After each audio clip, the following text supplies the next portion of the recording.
Two cars start at the same time from same point at right angle of each other.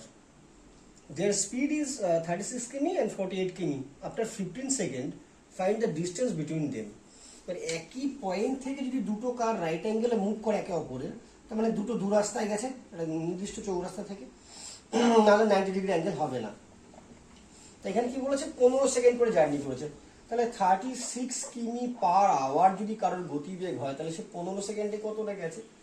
3600 সেকেন্ডে যায় 36,000 metre, 15 সেকেন্ডে যায়, এই কাটাকাটি করে ওনারা 150 মিটার।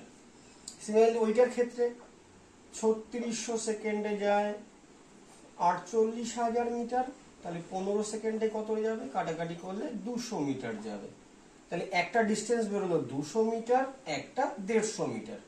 তাহলে আমরা এদেরকে ডিস্টেন্স যদি এদের বের করি, সবচেয়ে মিনিমাম ডিস্টেন্স বলতে এদের ডায়াগোনাল বেসিসে, এই কর্ণ বরাবর যদি এর ডিস্টেন্সকে মাপা হয়, তাহলে কিভাবে মাপবো? আমরা জানি সমকোণী ত্রিভুজের অতিভুজ স্কোয়ার ইজ ইকুয়াল টু লম্ব স্কোয়ার প্লাস ভূমি স্কোয়ার। অতএব আমরা লিখতে পারি diagonal square is equal to 200 square plus 150 square. এর কাটাকাটি করে তাহলে দাঁড়াবে 625 0 square. d is equal to root over 625 0 0 250, 250 metre এদের ডিস্টেন্স।